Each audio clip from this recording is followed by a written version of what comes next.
Hello students, 11 जून से CMA का exam start होने वाला है और आप सभी बच्चे अपने एग्ज़ाम की प्रिपरेशन में लगे हुए होंगे। लास्ट स्टेज में अपने आप को तैयार कर रहे होंगे एग्ज़ाम को पास करने के लिए। तो आज के इस वीडियो में मैं एग्ज़ाम को कैसे सक्सेसफुली क्रैक करें, कैसे मेरा ये अटेम्प्ट सक्सेसफुली हो और मैं पास कर जाऊं इस अटेम्प्ट में, इसके बारे में मैं चर्चा करने जा रहा हूँ। कुछ मिस्टेक स्टूडेंट से होता है और उस मिस्टेक को कैसे ठीक करें, किस तरह से अपने आप को लास्ट मोमेंट में एग्ज़ाम के लिए तैयार करें, ये बहुत ही इम्पोर्टेंट होता है। एग्ज़ाम का वो 3 घंटा ही बहुत ही इम्पोर्टेंट है। इस 3 घंटे का ही में ही आपका परफॉर्मेंस डिसाइड करेगा कि आप इस अटेम्प्ट में ग्रुप को क्लियर करने जा रहे हैं या नहीं करने जा रहे हैं। लेकिन इस 3 घंटे में आपका परफॉर्मेंस सही हो और आप एग्ज़ाम अपने अच्छे से दे पाए, इसकी तैयारी पहले से करनी पड़ती है। तो मैं कुछ बातों को आप लोगों के साथ शेयर करने जा रहा हूँ। जब मैं स्टूडेंट था तो मैंने इसमें अमल किया, इसको पर मैंने अपना काम किया और मेरा एग्ज़ाम सक्सेसफुली क्रैक हो गया और मैं फाइनली सीएमए बन गया। वो 3-4 बातें हैं जो आपको ध्यान रखना है। सबसे पहला तो सिलेबस आप अपना 100% कंप्लीट करें। साइड बुक्स भी ज़रूरी है। मैंने पाया है बहुत सारे स्टूडेंट क्या करते हैं, स्टडी मैट को कम पढ़ते हैं और रेफरेंस बुक को, जो साइड बुक्स है, उसको वो ज़्यादा पढ़ते हैं। रेफरेंस बुक भी पढ़ना चाहिए, साइड बुक ज़रूरी है कॉन्सेप्ट क्लियर करने के लिए। स्टडी मटेरियल भी बहुत ही ज़रूरी है। इसलिए पहला स्टेप है आपके लिए कि आप हर एक सब्जेक्ट का स्टडी मटेरियल को 100% A to Z, चैप्टर 1 से लेकर के लास्ट चैप्टर तक एक एक लाइन, एक उसका एक जो उसमें एग्ज़ाम का क्वेश्चन दिया हुआ रहता है, जो आपको प्रैक्टिस करने के लिए क्वेश्चन आंसर्स उसमें दिए हुए रहते हैं, उन सब को एक एक लाइन को आपको पढ़ना है और उसको 1-2 बार रिवाइज कर लेना है एग्ज़ाम के पहले। तो पहला ये काम आपको करके रखना है। दूसरा, कॉन्सेप्ट अपना क्लियर रखना है एग्ज़ाम का। कोशिश करना है कि आप ज़्यादा से ज़्यादा रट करके एग्ज़ाम पास नहीं करें। तीसरा है कि पीछे का 6-7 टर्म का, मान लो आप जून वाले टर्म का एग्ज़ाम देने जा रहे हैं 2026, तो पीछे का 5-6 टर्म का इंस्टीट्यूट के वेबसाइट से उसका सजेस्टेड आंसर को आप डाउनलोड कर लीजिए और उसके एक एक क्वेश्चन को, उसका पैटर्न क्या है, उसको समझिए। ये काम कब करना है? जब आपका सिलेबस 100% आप पूरा पढ़ लिए हो तब। हर एक साल का स्कैनर तो नहीं बोलते हैं, उसको सजेस्टेड बोलते हैं, हम लोग अपने टाइम में सजेस्टेड बोलते थे। तो जो एग्ज़ाम में क्वेश्चन आया हुआ है उसके साथ आप प्रैक्टिस करिए और उसमें जो शॉर्ट नोट्स के क्वेश्चन रहते हैं उसका आप अपना एक शॉर्ट नोट्स तैयार करिए। शॉर्ट नोट्स 2 नंबर का भी आता है, 5 नंबर का भी आता है। थ्योरी अगर पेपर है तो उसमें 10 नंबर का भी थ्योरेटिकल क्वेश्चन रहता है। तो आप पहले उस सारे क्वेश्चन का एक शॉर्ट नोट्स तैयार करिए, एक अच्छा सा रजिस्टर आप खरीद लीजिए और अपने हिसाब से सारे शॉर्ट क्वेश्चंस का आंसर एक बनाइए। और जो शॉर्ट क्वेश्चन आंसर है, जो 5 नंबर का या 3 नंबर 2 नंबर का होता है, वो आप एग्ज़ाम में जब लिखे तो कोशिश करिए कि 1 पेज या आधा पेज से ज़्यादा उसका रिप्लाई नहीं होना चाहिए। अगर लॉन्ग आंसर है, थ्योरी वाला क्वेश्चन है जिस पे आपका, तो वो 1 से 1.5 पेज या 2 पेज मैक्सिमम, उससे ज़्यादा आपको नहीं लिखना है। और टू द पॉइंट लिखिए, उसका जो मेन पॉइंट है उसको लिखिए। तो इसके लिए आपको क्या करना है, आप जब कोई थ्योरी पेपर पढ़ रहे हैं या नोट्स पढ़ रहे हैं या कोई सेक्शन पढ़ रहे हैं टैक्सेशन का, या किसी टॉपिक को पढ़ रहे हैं या अकाउंट्स का पढ़ाई कर रहे हैं या कॉस्टिंग का तैयारी का पेपर आप पढ़ रहे हैं, तो हर एक चैप्टर का, हर एक क्वेश्चन का एक, उसके अंदर एक बुलेट पॉइंट्स तैयार कर लीजिए। जो उसका मेन इम्पॉर्टेंट पॉइंट्स है उसको एक बुलेट पॉइंट में आप तैयार कर रख लीजिए। हर एक सेक्शन के अंदर 2 या 3 बुलेट पॉइंट होंगे, इम्पॉर्टेंट पॉइंट होता है, उसको आपको नोट कर लेना है कि इसके अंदर ये, और उसको आपको डिस्क्राइब करना है। जब आपका कॉन्सेप्ट क्लियर रहेगा तो आपका माइंड में अगर बुलेट पॉइंट याद है तो आप उस बुलेट पॉइंट को आपको डिस्क्राइब करना है। और टैक्सेशन के पेपर में सही सेक्शन आपको कोट करना है।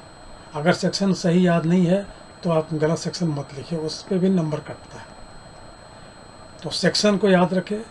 आप अपने स्टडी टेबल में टैक्स के लिए, कंपनी लॉ पेपर के लिए जो सेक्शंस हैं, उन सारे सेक्शंस को आपको एक चार्ट बना के रख लेना है और उसको आपको डेली 1-2 बार उसको रिव्यू करना है। और एग्ज़ाम से कोशिश करना है कि एग्ज़ाम के डेट के 1 महीना पहले आपका सिलेबस कंप्लीट हो, और आगे जो 1 महीना बचता है उसमें आपको केवल रिवाइज करना है। हर रोज़ आप कम से कम 6 घंटा आपको पढ़ना है। अगर आप प्रैक्टिकल ट्रेनिंग कर रहे हैं, किसी फर्म में इंडस्ट्रियल ट्रेनिंग कर रहे हैं, तो आप 5 घंटा ही पढ़िए, लेकिन 4 घंटा मिनिमम। और एक रूटीन बना लिए कि आज 2 पेपर, अगर हम 2 दिन 2 पेपर पढ़ रहे हैं, ग्रुप 1 का या ग्रुप 3 का, पेपर 1 या 2, तो फिर अगला 2 दिन पेपर 3 या 4 पढ़ेंगे। इस तरह से अपना एक रूटीन बना लीजिए, उस रूटीन को फॉलो करते हुए उसको पढ़िए। और एक चीज़ याद रखिए कि ऑनेस्टी द बेस्ट पॉलिसी। आप अपने साथ ईमानदार रहिए। अगर आप अपने साथ ईमानदार नहीं रहेंगे तो आप दूसरों को धोखा दे करके आपको कोई फ़ायदा नहीं। आप सही समय से पास कर जाएंगे तो आपका करियर ब्राइट होगा, आपको अच्छा जॉब मिलेगा या प्रैक्टिस में सक्सेस होंगे। तो ये 2 स्टेप मैंने बता दिया। तीसरा स्टेप है एग्ज़ाम के समय में 3 घंटे का हमारा पेपर होता है। तो उस 3 घंटे को अगर हम मिनट में डिवाइड करेंगे तो टोटल 180 मिनट का मेरा एग्ज़ाम हुआ, 180 मिनट्स। इसमें से आप 10 मिनट आप हटा लो, आपका एग्ज़ाम के पीरियड के समय में जो रूटीन करना है, अटेंडेंस रजिस्टर साइज करना है, आंसर शीट में अपना नाम रोल नंबर भरना है, इन सब के लिए आप 5-7 मिनट रख लो। और बाकी जो 20 मिनट बच रहा है, उस 20 मिनट में आप क्वेश्चन पेपर को आराम से पहले उसको पढ़ो और पेंसिल रखिए अपने साथ। पेपर को, जब क्वेश्चन पेपर को एकदम एक लाइन, यानी कि कॉमा, फुल स्टॉप भी आपको देखना है ध्यान से, एकदम कूल माइंड से शांत होकर के पेपर को पढ़िए। और उसमें आपको लगता है जो क्वेश्चन लग रहा है कि ये क्वेश्चन का जवाब मुझे बहुत अच्छे से आता है, इसको हम बहुत अच्छे से इसका जवाब दे सकते हैं, या इस न्यूमेरिकल को हम सॉल्व कर लेंगे, मेरा पहले ये सॉल्व किया हुआ है, तो उस हिसाब से जो आप सबसे पहले बहुत अच्छे से आप जिसका जवाब दे सकते हैं उसको प्रायोरिटी में डालिए, उसको प्रायोरिटी नंबर 1 रखिए, यानी कि आपका वो क्वेश्चन नंबर 1 जिसका आप आंसर सबसे पहले देंगे। उसके बाद 2, 3, 4, 5, 6, इस तरीके से आपको प्रायोरिटीज़ फिक्स कर लेना है। ये प्रायोरिटी मैं बोल रहा हूँ कंपलसरी क्वेश्चन के लिए नहीं, ये प्रायोरिटी मैं बोल रहा हूँ कंपलसरी छोड़ कर रेस्ट जो 5 क्वेश्चन का आंसर देना था उसके लिए आपको मैं बोल रहा हूँ। इस तरह से तो बच गया 30 मिनट, आप जब हटा दिए तो आपके पास बचा बैलेंस 150 मिनट। अब उसको आप 6 से अगर डिवाइड कर देते हैं तो 25 मिनट पर क्वेश्चन आंसर के लिए आपको टाइम बचता है। फिर आप जो आपका नंबर 1 में क्वेश्चन था उसका आंसर लिखना स्टार्ट कीजिए, और घड़ी में देख लीजिए कि आपको कोशिश करना है कि 25 मिनट होते होते मेरे को उस क्वेश्चन का जवाब कंप्लीट कर देना है। तो आप देखेंगे जो आपका प्रायोरिटी नंबर 1 में क्वेश्चन था जिसका जवाब आपको अच्छे से पता था, आप अगर उसका अच्छे से प्रैक्टिस किए हुए हैं तो आप देखेंगे कि आपका वो 25 मिनट की जगह 20 मिनट में आपने उस क्वेश्चन का जवाब दे दिया, तो 5 मिनट वहाँ पर आपका सरप्लस हो गया। अगर आपका 25 मिनट में नहीं हुआ और आप लास्ट तक पहुँच गए, स्टॉप, नेक्स्ट क्वेश्चन पे चले जाइए, क्योंकि आपको 5 या 6 क्वेश्चन जो हमको जवाब देना वो टच होना ज़रूरी है। और ये ज़रूरी कुछ लोग करते हैं कि जो कंपलसरी है पहले उस पर लग जाते हैं, नहीं, आप प्रायोरिटी फिक्स करके आप अपना आंसर देते जाइए। कंपलसरी वाले क्वेश्चन को आप लास्ट में भी दे सकते हैं। अगर मैं किसी एक क्वेश्चन को लिख रहा हूँ, मेरा 25 मिनट क्रॉस कर रहा है, तो मैं वहाँ पर उसको स्टॉप कर दूँगा। हो सकता है मुझे एक पैरा और लिखने का उसमें हो, तो वो क्वेश्चन को छोड़िए, उसके लिए आधा पेज या 1 पेज आप छोड़ दीजिए, नेक्स्ट क्वेश्चन पे चले जाइए।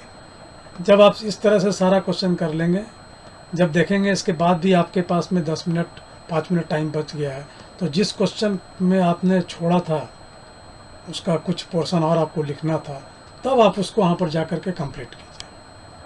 तो ये अगर आप टाइम मैनेजमेंट कर लेते हैं तो आपका एग्ज़ाम सक्सेसफुली एक अटेम्प्ट में निकल जाएगा। और हमको पास करने के लिए 200 मार्क्स चाहिए, यानी 50% टोटल चाहिए और 40% इच सब्जेक्ट में हमको चाहिए। तो 40 नंबर हर पेपर में आपको लाना ही लाना है। तो आप ये फिक्स करके चलिए कि हर जो भी क्वेश्चन अटेम्प्ट कर रहे हैं तो आपको उस हर पेपर में 40 से 50 के बीच में, एक पेपर में अगर आता है नंबर, दूसरे पेपर में अगर 50 से 60 के बीच में नंबर आ जाता है, तो आपको ये टोटली मिला करके एग्रीगेट 200 ले आएगा और आप पास कर जाएंगे। यहाँ पर ये नहीं देखना है कि मेरे को हर एग्ज़ाम में 80% 90% लाना है। आ गया बहुत अच्छा। हमारे लाइन में CMA का लाइन हो या CA का लाइन हो या CS का हो, इसमें पास करना ज़रूरी है। आप 80% ला रहे हैं, 90% ला रहे हैं, इससे मतलब नहीं है, आपको पास होना है। तो इन बात को आप ध्यान रखेंगे तो आपका एग्ज़ाम अच्छे से जाएगा। बहुत लोग मैं देखता हूँ कि जो हार्ड क्वेश्चन है, जिसको नहीं आता उसको पहले स्टार्ट करते हैं और बीच में जाके फंस गए, वो पजल्ड हो गए, घड़ी देखते रहे, मेरे पास अब टाइम नहीं बच रहा है, एक ही क्वेश्चन में वो लटके रह गए, तो मुश्किल से 1.5 या 2 क्वेश्चन ही कर पाते हैं। और जो कंपलसरी क्वेश्चन है वो मल्टीपल क्वेश्चन आता है, किसी पेपर में 20 नंबर का रहता है, किसी पेपर में 30 नंबर का रहता है। तो आप अगर पीछे का 4-5 टर्म का आप अगर क्वेश्चन पेपर पूरा सजेस्टेड से पढ़े रहेंगे और अपने स्टडी मटेरियल का आप अगर पूरा A to Z कंप्लीट किए हुए हैं और उसका जो प्रैक्टिस करने के लिए जो क्वेश्चन आंसर स्टडी मटेरियल में दिया रहता है, तो आप देखिएगा बहुत सारा आपका जो मल्टीपल क्वेश्चंस है या शॉर्ट नोट्स है वो उसी में से आया हुआ रहता है। तो जो कंपलसरी पेपर है, जहाँ ऑब्जेक्टिव आ रहा है, क्वेश्चन आ रहा है, जहाँ पर आपको 20 नंबर 30 नंबर का, अगर उसमें से आप 20 का 20 अगर सही कर लेते हैं या 15 भी सही हो जाता है, तो आपको रेस्ट 35 नंबर आपको सही करना है। तो अगर कंपलसरी पेपर में से मेरे को 30 या 20 में से 50-60% भी मार्क्स मेरा आंसर सही हो जाता है और आगे 5 में से अगर 2.5 क्वेश्चन भी या 3 क्वेश्चन भी अगर हम सही फुल उसका आंसर दे दिए, न्यूमेरिकल का सही बना लिए, तो आप पास कर जाएंगे। तो ये कुछ टिप्स था, आप इसको अमल करिए। और आपका सिलेबस कंप्लीट नहीं है तो अभी भी आप 31 मई तक आप सिलेबस कंप्लीट कर लीजिए और आगे का 10 दिन आपको केवल रिवीजन करना है। नो नया आगे कुछ नहीं, जहाँ तक कंप्लीट कर पाए आप उसको रिवाइज कीजिए। रिवीजन बहुत ज़रूरी है और प्रैक्टिस करिए। सजेस्टेड का क्वेश्चन पेपर का जवाब दीजिए टाइम फिक्स करके। हर रोज़ आप एग्ज़ाम दीजिए, एक सजेस्टेड को उठाइए किसी एक पेपर का और समझिए कि मैं एग्ज़ाम दे रहा हूँ, 3 घंटा में उसको आप कंप्लीट करें। इस तरह से आपको प्रैक्टिस करना है, आप पास कर जाएंगे। सो ये मेरे तरफ से टिप्स है। ऑल द बेस्ट, आप सबों का एग्ज़ाम अच्छा जाए। और कोई किसी का क्वेरी हो तो आप कमेंट बॉक्स में मेरे से पूछ सकते हैं। Have a good day.